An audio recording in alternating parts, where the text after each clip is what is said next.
중국 지린성이 돌솥비빔밥과 가래떡 조리법 등을 무형문화유산으로 등재한 사실이 알려지면서 논란이 일고 있는 가운데 주중 한국 대사관이 현지 정부에 주의를 요청했다고 밝혔다. 정재호 주중 대사는 7일 베이징 주중 대사관에서 국내 언론 특파원들과 만나 2021년 중국 지린성 정부가 돌솥비빔밥과 가래떡 조리법을 성급 무형문화유산 목록에 포함한 것과 관련해 대사관 차원에서도 중국 측에 세심한 주의와 협조를 지속 요청하고 있다고 말했다. 정 대사는 이어 역사 왜곡과 관련해 주중 대사관 차원의 선제적 모니터링 체계를 구축하고 있으며 특히 역사 왜곡 가능성이 크고 파급력이 있는 박물관과 교과서 분야를 중심으로 체계적인 점검과 대응을 하고 있다고 강조했다. 이번 논란은 지린성이 2021년 조선족 돌솥비빔밥 제작 기회와 조선족 전통 쌀떡 제작 기회를 성급 무형문화유산 목록에 등재한 사실이 알려지면서 불거졌다.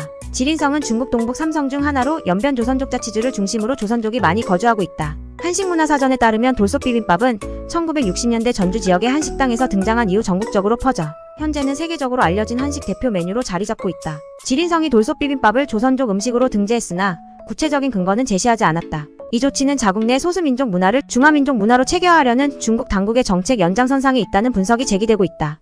중국 포털 사이트 바이두에서 부채춤을 중국 문화로 소개하거나 안중근 의사와 윤동주 시인 등을 조선족으로 표기해 논란이 된 사례도 다시 조명되었다. 한국 외교부는 지난달 20일 역사 문제는 우리의 정체성과 관련된 중요한 사안이며 중국 측의 역사 왜곡 시도에 단호히 대응하겠다며 지린성의 조치와 관련해 양국 국민 간 우호 정서에 부정적 영향을 끼치지 않도록 중국 측에 필요한 노력을 지속적으로 촉구하고 있다고 입장을 밝혔다. 주중 대사관은 이날 전기차나 배터리 등 경쟁 산업 분야에서 중국의 조직적인 여론 조작 의혹에 대해 중국과 소통하고 있다고도 전했다.